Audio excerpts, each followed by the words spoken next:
Hello everyone, Blue here once again, and I think I want to continue to try and do this more consistently, and let's just talk about the dev updates when they come out and all that good stuff. So we got our next dev update just earlier this morning. This is going over the changes that will be coming with a 6.4.0 update, the last developer update of the year. And there are some pretty exciting changes in this. I want to say overall I'm really pleased. I actually like for the most part, just about everything that's in here. So let's go ahead and go over and let's talk about it a little bit. I'm not sure this will be as long as the last one. I don't think I'll be going on a tangent or anything, and I didn't mean to do that last time, but and maybe I was actually fine, but anywho. That being said, first off, the biggest thing, and this is to me the most exciting thing, is I've asked for this personally. I've wanted this for the longest time. Bots and custom matches. So kicking things off, we have a much anticipated feature that was first announced during our anniversary broadcast earlier this year.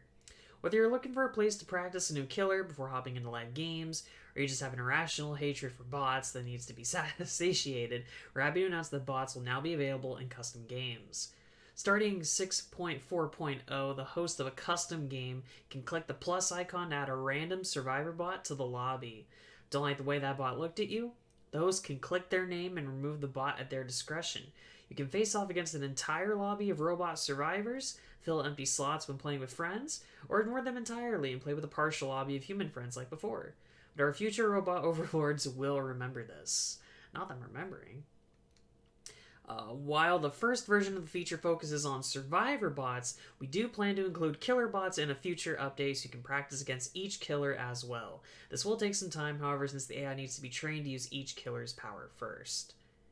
So first and foremost, I'm over the moon. I love this change. That's one of the biggest things I've wanted for the longest time is being able to add bots in custom games. Whether it's to practice killer builds that have access to everything and be able to fully practice a match, because I love customs, but you're not always able to get people for custom games. People might want to be grinding, people might be busy, and really, unless you get a full lobby, you're not getting a true full experience of practicing. So being able to add bots, and you can mix them with some friends, you could just do all bots, that's really cool, and I'm really excited for that. Additionally, if you maybe you're having a tough time on killer and you want to take a break and you want to really relax, this will let you relax. This is very, laid back, and you can actually utilize builds, you can practice them, and then you can feel comfortable and confident and then go out into matchmaking. I think that this is a great change. This is it's gonna be so friendly to newer players who want to, and it's gonna be very friendly to people who might just be new to killer and want to actually learn and get killer down without having to go right into the fray, just learning like that. Obviously, I understand that it is going to take some time to do killer bots, killer bots. I think that definitely the biggest thing probably wanted was survivor bots, because, if anything, you just need one friend then to be the killer, and you can practice with survivor bots if you want to practice against a killer.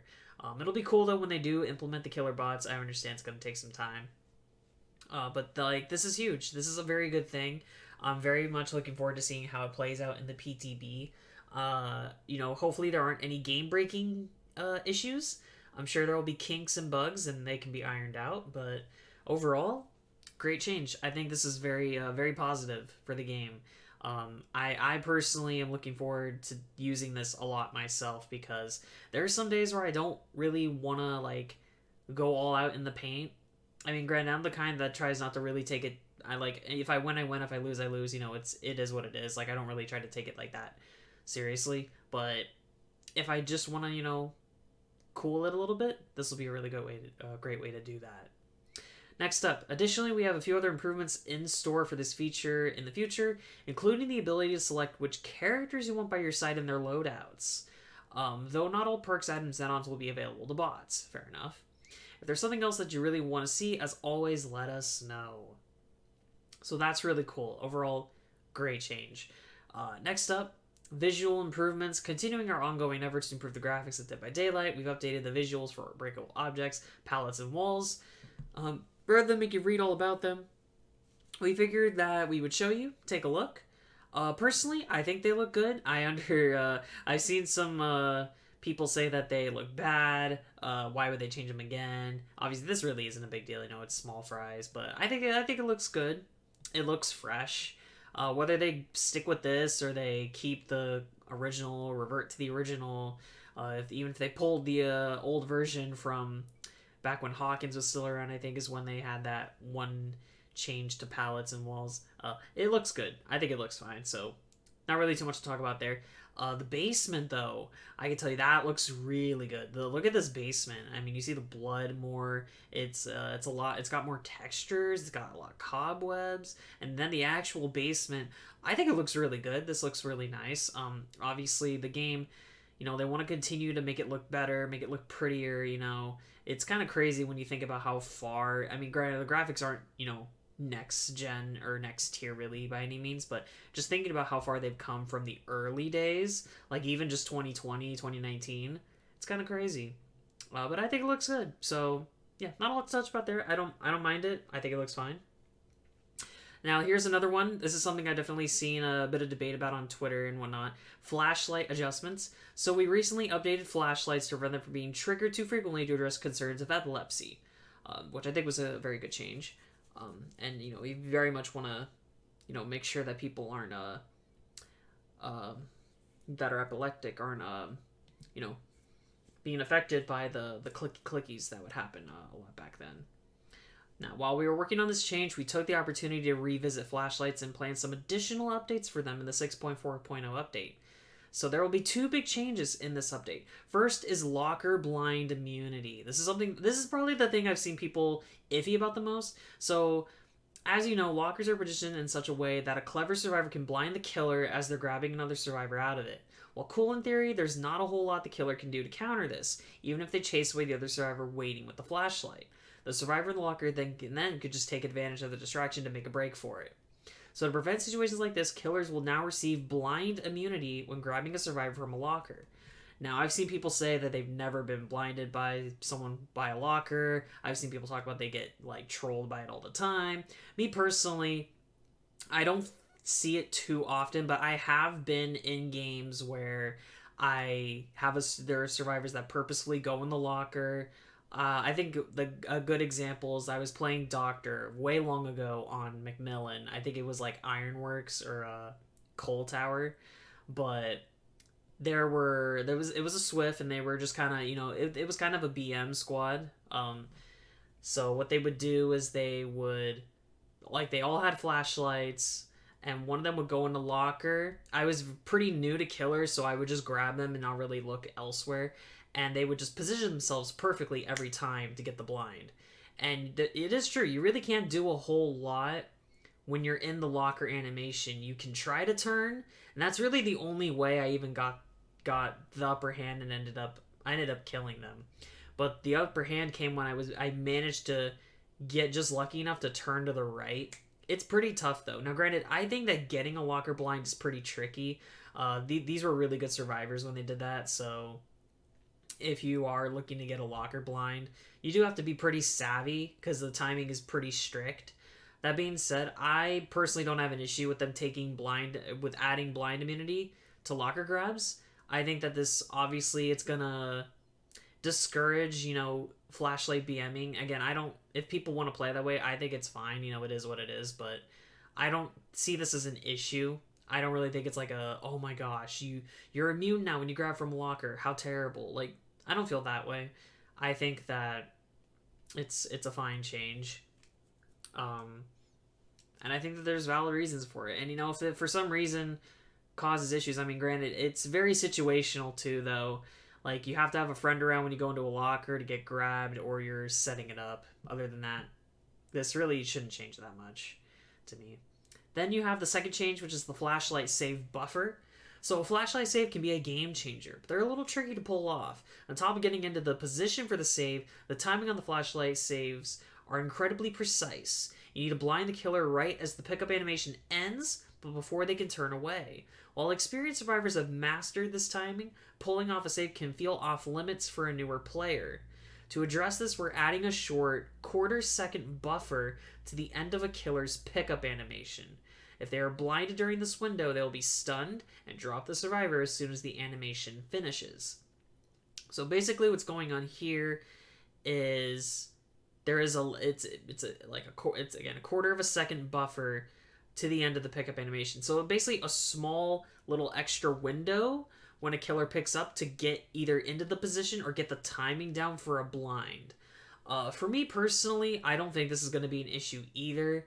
This will probably mitigate the times where someone blinds too early or blinds too late, because now you have that extra wiggle room to either get into the good angle or just get the blind off. Obviously, it is very precise, and it does also depend on your add-ons for your flashlights. Do you have one that blinds the killer quicker, that it blinds them, it takes longer? It's gonna kind of help make it easier for, like they said, the newer the newer players to learn, or even just people that aren't used to doing flashlight saves. Like for me, I have a decent amount of experience as Survivor, but I don't get a lot of flashlight saves because the timing's tricky. I don't think this is an issue. I think this is going to help people learn how to get the flashlight saves better. If for some reason it is exploitable, I'm sure they would fix it. I don't think it's going to be that bad. It's a quarter of a second. And as killer, I generally try not to pick up if I know someone's nearby with a flashlight. I secure the area. I always do a 180, by the way, when I spin. So I think, unless for some reason there's a huge amount of flashlight saves, galore, just exponentially upped because of this, which obviously they want to make it easier for people to get flashlight saves. I think this will do that, and I don't think it's going to make it a problem. Like, I don't think you're, super vulnerable now to it. So I think it's a good change. We'll see how it plays out in the PTB. It'll be interesting to test out, but I think it's fine. I think it's good. Next up, we have matchmaking, and is this the last thing? Okay, no, this is the second last. Next up, we have matchmaking improvements. So Dead by Daylight is always changing, so it only makes sense for the matchmaking system to change with it. We're always keeping an eye on matchmaking and making small tweaks behind the scenes to strike a nice balance between wait times and match quality. In addition to this, we have some larger, much requested improvements on the way. Matchmaking is a very complex subject, so I'll have a dedicated post going into detail on how exactly these new features work next week. But in the meantime, here's what you can expect. Also, pardon me, I gotta clear my throat really quick. Alright,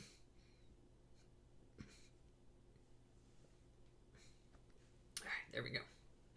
So yeah, there will be more details coming in the next week. We'll definitely look out for those. It'll be interesting to see. But the first thing that they're going to talk about is team-based ratings.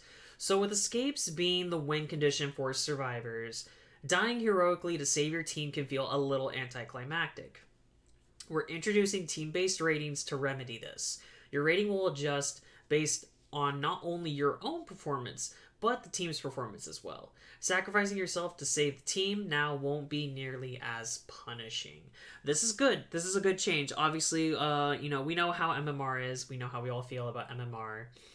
And, one of the toughest things is, let's say you run a killer for 5 gens and you die because it's endgame. Let's say the killer stays by to secure the kill and you die. And because of that, your MMR tanks. The biggest problem with that is, one, you actually played really well and your MMR is still going down. And second off, if your MMR is going down, you're going to get paired against a killer whose MMR also went down. And you could be a far better player than the killer, and that just leads to the problems we have with MMR today. So I think that this is a good change. We'll see how much it works and affects this kind of thing with the match quality. Maybe if it prevents people with high skill being paired against lower MMR killers and vice versa. I'm not sure about vice versa because it mainly talks about survivors, but we'll see. Anywho, this is and again, I played with friends and I do this myself where I will sacrifice myself to save my teammates. I might have been, for lack of a better term, the strongest player on the team, or a friend that sacrificed themselves may have been the strongest person on the team, but since they died, their MMR goes down, because currently how it is you have to win to up your MMR. You have to escape to win. You have to win to up it. So making it to where it'll actually be more focalized on your performance is good. It's good, and we'll see what else is to come? I'm sure there's more details in the works and whatnot. And they've talked about things, behind the scenes. So I'm interested to see, but I think this is a good thing. This will definitely help with that. Extended breaks is another thing. If you're just coming back from an extended break, contending with rust on top of facing some caliber of players as when you left can make things rough. To make returning from a break easier, your matchmaking rating will adjust quicker after your first few matches back. This will help you settle into a place where you're more comfortable much quicker than before. This is a good change as well. I took like a month-long break from DBD. I just kind of was burnt on it and I needed a break, and now I am getting back into it. And while I haven't thankfully like been in a place where I'm getting like just bodied game after game, I understand this position, and I have friends who have been in this position, and even some days it's been a little tough for sure. I've been on a grind to try to get to Eerie 1 Killer. I traditionally, granted, I do work now, so I don't play every day all day like I used to earlier in the year, but it's definitely been tougher. I've been getting a lot of good teams, and not that I'm knocking on that. Good teams are good games, it's good stuff. And but I think that this is definitely a thing of legitimate concern for players that do take a long break. I know people that literally have been off of the game for months at a time, weeks, however long it may be, and when they come back, you're going up against players that are still playing, that were playing continuously during your break. And so they're going to be at the top of their game, and you're going to, like it says, you're going to be kind of breaking the rust off. You're going to be getting back into it. And when that happens and you're paired against the best of the best, it can be rough because you could get some really good teams that you could get them back to back to back. And what it leads to is a tough experience, and it may even discourage you. So they're trying to prevent that. So they're gonna make it to where your MMR adjusts more accurately after a couple matches instead of just pitting you up against the best of the best of the best over and over and over. This is another really good change to again improve match quality. So we again will see how much of an effect this takes. But I think that this is a good idea as well, and I commend it. It's very good, and again it's something I almost to a degree relate with, and I was off of DBD for quite a bit, and I think that if I were to take a break again in the future, this would be really nice to have in place. And now, okay, well, this kind of ties hand in hand, so we're on the last leg. But in conclusion, you have an update on cheating.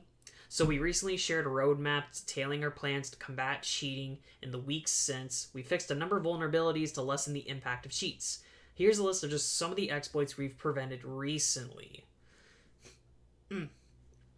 First, prevented cheaters from hooking themselves, prevented gens from being powered instantly. You can no longer have a match starting with 2 killers. I've never seen that. Like, I've never experienced that, but I've seen that. It's kind of funny. So that's good. They took care of that.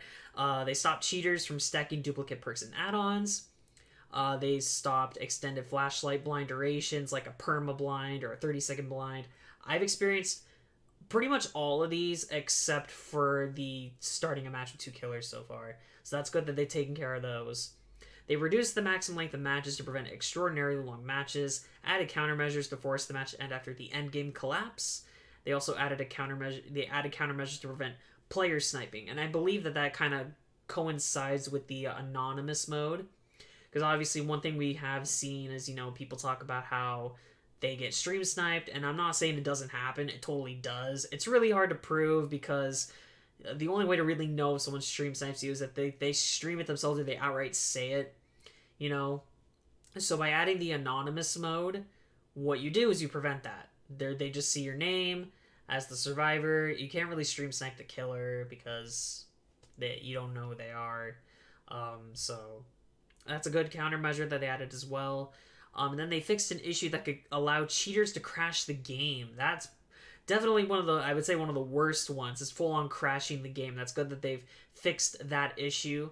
And I definitely do believe that they have made good moves to crack down on the cheating. I definitely feel that, ironically enough, when I took my break, that's when a lot of the cheating was bad. There was a lot of hackers, a lot of people just holding the game hostage, doing all of these things listed.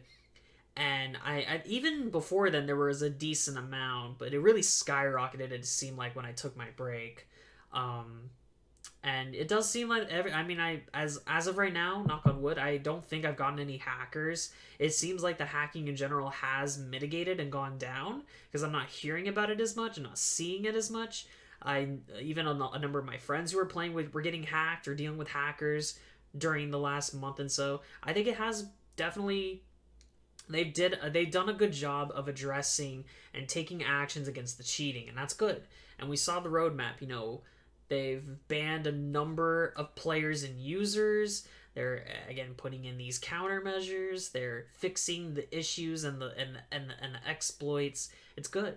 It's really good. And I know that there's gonna still be some cheaters that squeak through the cracks. There's gonna be issues, but they're actively working on them. And that's all you could really ask of a company, is to just handle the problem and address the problem. So good on Behavior for getting on this, and hopefully it continues to go down, and they continue to do what they need to do to make sure it gets handled immediately. We were now able to confirm that these fixes were effective and had limited the abilities of cheaters for the time being. We have already identified additional vulnerabilities and will roll out fixes over the coming weeks, but we can't give details on these just yet to avoid giving cheat makers a heads up. We'll share more what we've been working on in our next update on cheating. Good stuff. Very good stuff. And I guess this is technically the very last thing, but it kind of, again, goes hand in hand with the update on cheating, and that's temporary bans. Last but not least, we'd like to notify you about an update to our temporary ban policy. Temporary bans are used for minor infractions such as griefing, harassment, and unsportsmanlike conduct. These are separate from matchmaking bans acquired from DCing after a match. To better discourage toxic behavior, we are increasing the duration of our temporary bans across the board. A first strike is 2 days instead of 1. Second strike is a week instead of 2 days. A third strike is a month instead of a week. And the fourth strike is a permaban. That's been unchanged since the last one. Particularly bad or repeated behavior may result in more than one strike if our support team deems it necessary. A list of bannable offenses can be found here, and I will open that actually after I read the rest of this. We want to make it very clear, toxicity has no place in our game. We hope these increased durations will both discourage players from spreading toxicity in the first place, as well as give them more time to reflect on their behavior afterwards. As a reminder, cheating will result in an immediate permanent ban. And with that, we've reached the end of the final developer update of 2022. But don't worry, we'll keep in touch until these posts return. All of the changes mentioned here will be available in the 6.4.0 PTB starting next week. And if you get a chance to give them a try, please let us know what you think. Until next time, the Dead by Daylight team. Before I get into this overall, I would say in conclusion, this is a very good developer update. I'm really don't have anything to complain about. I don't think I have a problem with anything. I think it's all really good. It's good stuff. It's quality changes. It's stuff we've asked for or would want. Like, especially like the custom bots. That's something I know I've asked for, and I know that a lot. I think all of us can benefit from that. So that's very good. But let's talk about this. So the temporary ban. So I'm gonna be honest. The report system, if this is also what it's kind of relating to in the ban system, I don't really notice it. I'm hoping this will make it more present, because I do think that is a lacking thing with the game, is banning actually toxic players. And I'm talking about people that say like the terrible things in endgame chat, that harass others, that go to their streams, that tell them just the worst things you could say to another human being. These kinds of people who just take a video game so seriously that they genuinely just disperse the most toxic of behavior. I hope that this is going to get more of those kinds of people off the game. And I really do hope so, because, I still think about some people that have said terrible things to me, and I still happen to queue up in a game against them. I usually leave, by the way, because I don't want to play with people like that. And this has mainly been when I play Killer, by the way. I happen to see a name I recognize, and so I just dip. I'm hoping we can see less of those people, because, unfortunately, the report system, it almost feels pointless, because, you can literally, say exactly what you need to and call out the worst behaviors as you should, and you have it leveled out there clearly, and nothing like seems to happen. I understand that people do abuse the report system. They'll report things that aren't bannable, or they'll just like do the silliest of crap, and so there's probably a influx and flood of spam reports, which I think that a reportable offense should be abusing the report system. That'd be a good way to maybe help stop that a little bit. But I think that upping the penalties in it itself is a good change. Do I think that is going to discourage players from doing this and make them reflect on the behavior? Sadly, probably not. Just knowing people. I mean, I'm not trying to I'm not trying to poop on this idea, but let's just be honest. People that behave this way, they justify it and they think that they're right. So they're really not going to change. I'm not saying that people aren't incapable of change, but people that do the worst of the worst, like, it's really rare to me that I see them change. I'm not going to say that again, I don't think it's a bad idea. I still think this is a good thing to do, but I do believe that upping the penalties was ultimately the right thing because of this exact reason. People, they just, rather than reflecting on their behavior or making the change that they need to and knowing what they did was wrong, they just try to find another way around and get back into the fray so they can just continue being toxic as they are. So I think that upping the penalties and making it harder for them to do that was the best solution. Again, you can hope, and they even say it themselves, we hope, and I do too. Hopefully something will click in their head and they'll realize, hey, I maybe shouldn't treat people like crap over a video game, and just I'm not going to say the specifically the things because they're bad, but you know what I mean. Like, hopefully this will make a difference. I think that either way, it's a good change. Now let's take a look at the bannable offenses list. So we can talk about that. Yeah, let's go over here. All right, so what actions will result in a temporary ban? Please note this list of offenses only provides examples of unacceptable conduct and is not intended to be a complete or exclusive list of bannable offenses. This is from 2021, by the way. So you have harassment, communications abuse. So this is obviously insult, intimidation, hateful speech, harassment in the endgame chat. We've all seen boatloads of this kind of stuff. So yeah, those are bannable. I do believe that I've always believed that, yeah, those are bannable offenses, and hopefully we can get more of those people who just again, go off in the endgame chat, out of the game. They shouldn't even be playing video games, honestly. Next up, you have griefing. Intentional gameplay abuse, so that's working with the opposite team to gain an advantage or grieve teammates, targeting specific users repeatedly in order to ruin their game experience, and holding the game hostage. Holding the game hostage, so I want to clarify some things. I might have even said this before. But holding the game hostage, first and foremost, that is the stuff where you body block people into a corner and they literally can't leave. So let's say you're on McMillan and you're in that little concrete wall with the totem that you can hide in with some grass underneath. If you, as the killer, body block a survivor in there and you don't move, that's holding the game hostage. Same as survivors did that to another survivor. You as the killer really can't get held hostage unless it is the hackers again, so that would fit into this criteria too. But that is holding the game hostage. Things that are not holding the game hostage are slugging and bleeding them out. That you could definitely argue that's drawing the game on. You could definitely say unnecessary, but that's not holding the game hostage because there is a timer. It's gonna run out. Just to kind of differentiate the two, because I've seen people say that, oh wow, they're slugging and bleeding us all out, they're holding the game hostage. Not really. No, they're drawing the game on, and I guess they're just playing how they want, but I mean, it's not holding the game hostage. So that isn't bannable. But blocking someone in a corner, making them unable to move, 100%.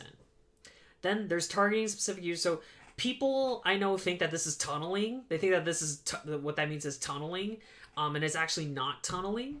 I have a phone call. I'll be right back.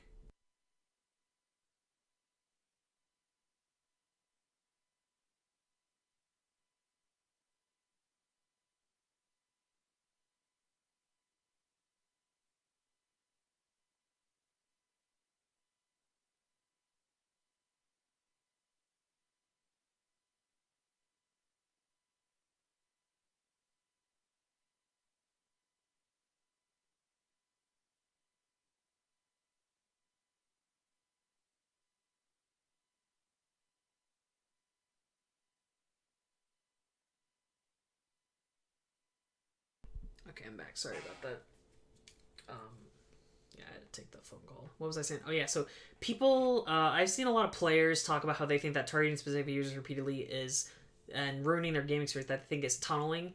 It's not actually tunneling. What this is if you happen to queue against the same person game after game after game, which definitely was more common in 2021 when you didn't have the player base skyrocket yet as it has now.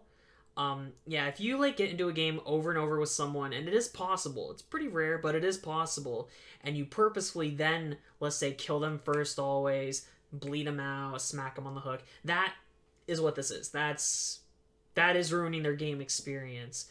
But tunneling them in a single game, that does not apply to this. And I know that you could definitely make the argument that you think it is, and I understand why it would seem that way. But I have done a little bit more of the research. I talked and watched, other content creators. I've talked with friends and watched other content creators talk about this, and it actually does not apply to tunneling. It applies to targeting someone in a game in multiple games over and over, row after row, is what this is. So yeah, because again, stuff again like tunneling, camping, slugging, teabagging, flashlight clicking, gen rushing, saboing, moris, none of that is bannable. None of that is toxic in my opinion. And then you have working with the opposite team to get an advantage of or grieve teammates. So what this would be is, let's say you're the survivor, and you point to another one in a locker, or let's say you purposefully throw every pallet right out of the bat for no reason. Ways to literally screw the team over. That definitely would apply into this. So I have unfortunately seen that. Sometimes, there's a very fine line. People will justify because let's say it's the teammate that hasn't done anything. Let's say they're literally scoping out a teammate who's hid the whole game, or let's say it's someone who is just outright griefing and is throwing every pallet, blowing a bunch of skill checks, covering gens purposely with repressed alliance or something like that. Things like that. There's a number of ways, but yes, griefing, saboing, just any way that clearly sabotages your team. Let's say, I'm not sure if purposely running the killer to a survivor would count. Maybe, I think it probably would, but that would also apply to this. So griefing is bannable. Oh, and this is about it. So, exploits. This is abusing bugs or errors in the game to get an advantage. So obviously, advertising exploits or exploiting bugs. So take, for example, the unvaultable boat on Swamp, which has been kill switched. If you purposely advertise it on, let's say, social media, Twitter, YouTube, I'm guessing is what this applies to, and you said, hey, this vault is unvaultable, so, it's one thing to, express your concern, but to advertise it, to, kind of put it out in a way to where it's use this as an advantage, this will help you get one over on the others. That's not good. And then obviously exploiting the bugs. Examples of that would be kind of on the old map of Haddonfield, there was a trash bag I think you could get on top of that the killer really couldn't get you toward or get you on. So, that's, a bug. Or, again, unvaultable walls and stuff like that. Pallets that could only be broken from one side. Obviously, these bugs and errors should be kill switched and taken care of immediately so that this is prevented. But obviously, yeah, if you are, deceivingly using these errors to get an edge, that would be bannable. And then finally, unsportsmanlike conduct, which is botting, lag switching, and DCs. We all know about DCs. Do not report people for DCing, actually, because they already get a penalty, and that'll go on their record. So yeah, DCing is obviously, it's leaving the match before being killed or sacrificed. So yeah, do not report DCs. Lag switching, we know what that is. It's you're using lag to your advantage to get hits or to get escapes that you otherwise wouldn't have, and then obviously botting.